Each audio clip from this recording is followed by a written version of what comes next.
Now, you heard the quote here tonight. You've heard it many times before. Wait, I, like John, have my notes here, but not on them. You've heard the quote before. The only thing necessary for evil to prevail is for good men and women to do nothing. You've heard that quote from Edmund Burke. Now, coming off of a very taxing, no pun intended, 2010 midterm election, you guys are probably feeling what I'm feeling. Well, what about when those good men and women are tired?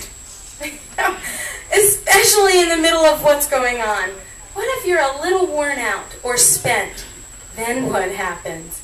So let me share with you a personal inspiration for me when I was confronted with that situation. What if you're just a little spent? Can we just pretend this isn't happening? No, we cannot. We cannot pretend this isn't happening. This was last March, right after my announcement, when the first of what was many slanderous, very inaccurate hit pieces came out. I needed a little break. I went to go have lunch with my friend Maria, because sometimes, in these times that try men's souls, good 10 minutes with a good friend is exactly what you need to refresh yourself and keep going. So I took a break from the campaign trail, met her up in Philadelphia, because it's only about 20 minutes from Wilmington, and had lunch with a dear friend of mine. And she said to me, look, as your friend, I have to ask you, why are you doing this? And I laughed, and she said, no, that wasn't rhetorical. As your friend, I need to know why you're doing this. Christine, the world is your oyster. You're single, you don't have any debt, you don't have any responsibilities. You can move to Hawaii, get a job waiting tables, and surf all day. Pretend the country's not falling apart. Why are you doing this? You know, and I thought for a moment, and I thought of the many veterans who have given their lives because they understood the cause of freedom. I thought of our founding fathers who were forced with intimidation tactics, where they're to watch their barns burn with their families in it, who were forced trying to get them to give up the cause of freedom by losing their job and threats, and how they understood the greater cause. They had a picture in their mind of what they were fighting for, and nothing could stop them. And I said, if I didn't do this because they're going to try to slander my reputation, I don't deserve the freedom I'm fighting for. Kind of like what Robert said. Think I would value my life over freedom? So she said, let's not finish lunch. You've got to see something. And she took me to Washington Square, which is a park in Philadelphia that, you know, I was born in Philadelphia. I'd been to this park many times, but I never noticed the small eternal flame that burns in the back. And it's for the unknown, it's again for the unnamed soldiers. And above that flame is an inscription that says, freedom is the light for which many men have died in darkness.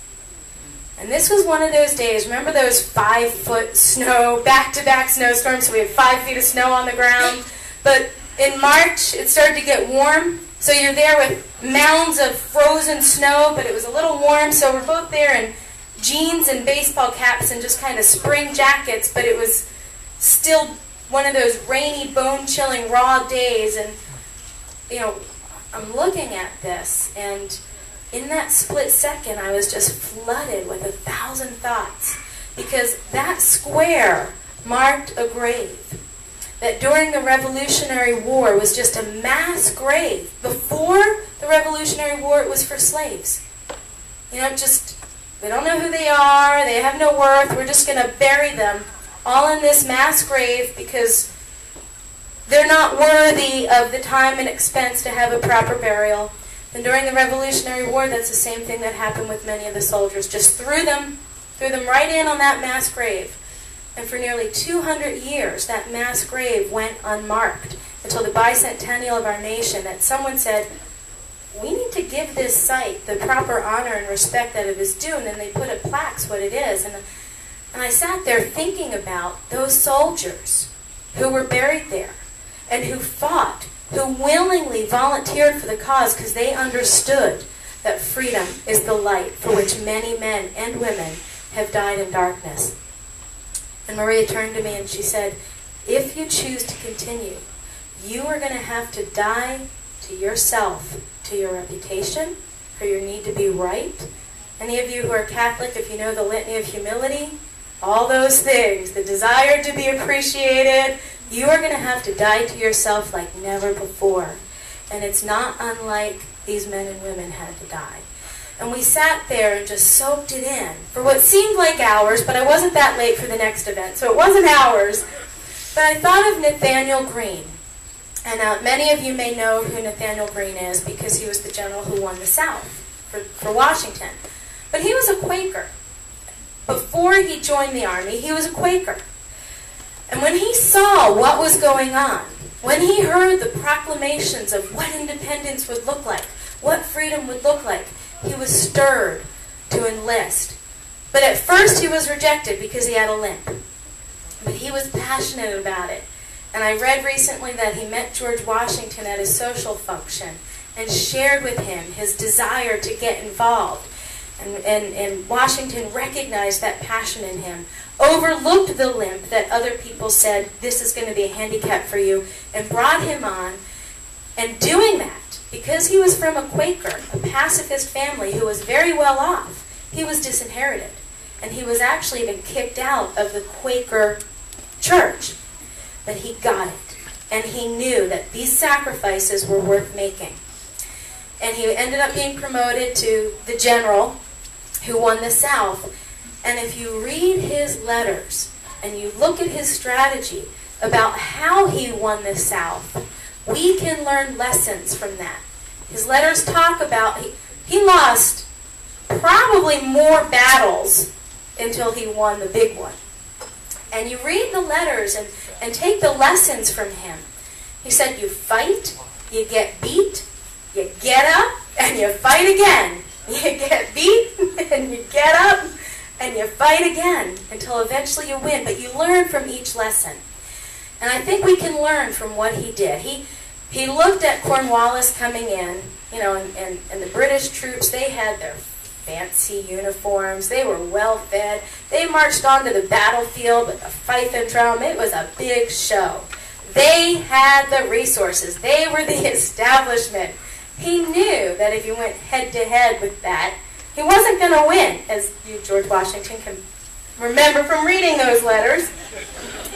So he had to outsmart them. And what he did was he went to the mountain men. Now, and some of these letters describe them in the buckskin-clad, coon-capped mountain men. And he shared with them, you don't have an inheritance to leave for your children.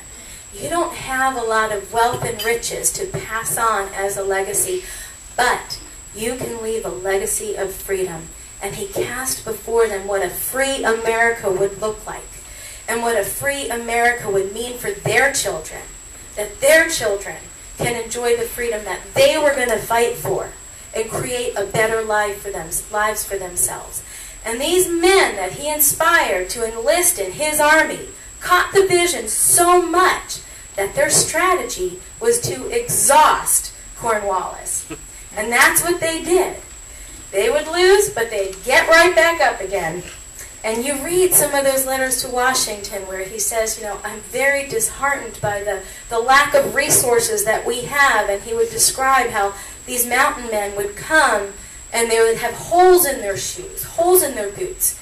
And the army had no boots to give to them, so they were fighting with barefoot, running onto the battlefield barefoot. You know, and if you read some of the letters from the northern battles, especially the Battle of Brandywine, you would read how their bare feet in the snow would leave trails of blood. But they didn't quit because they knew what they were fighting for, and they were willing to give their lives.